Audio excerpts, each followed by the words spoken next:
Nahihirapan ka bang labanan ang tukso? Paulit-ulit mo bang sinasabi, last na to, patawad Lord, di ko na uulitin. Pero pagbalik ng tukso nahuhulog ka ulit. Kapatid, alam ko yung pakiramdam. Lahat tayo dumaan dyan. Yung gusto nating magbago. Pero parang lagi tayong natatalo. Pero may magandang balita. Hindi mo kailangang lumaban mag-isa.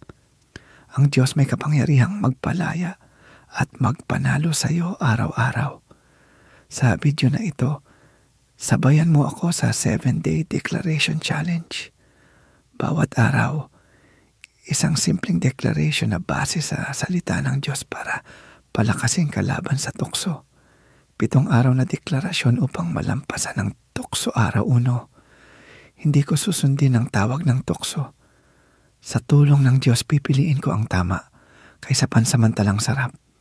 1 Corinthians 10:13. Day 2. Kahit mahirap lalaban ako.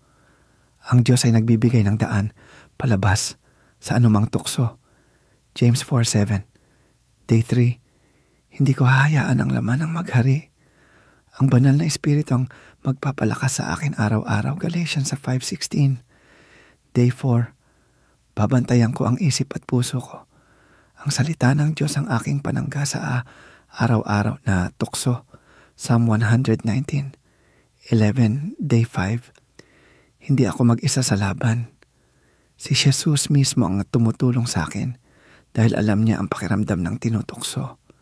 Hebrews 4:15. Day 6. Hindi ako babalik sa dating buhay. Ako'y bago na kay Kristo, kaya pipiliin kong lumakad sa katuwiran. 2 Korintos 5:17 araw. Ang tagumpay ay hindi sa sariling lakas, kundi sa biyaya ng Diyos. Araw-araw akong magpapasakop sa Kanya. Zechariah 4:6. Tandaan mo kapatid, hindi ka nag-iisa sa laban.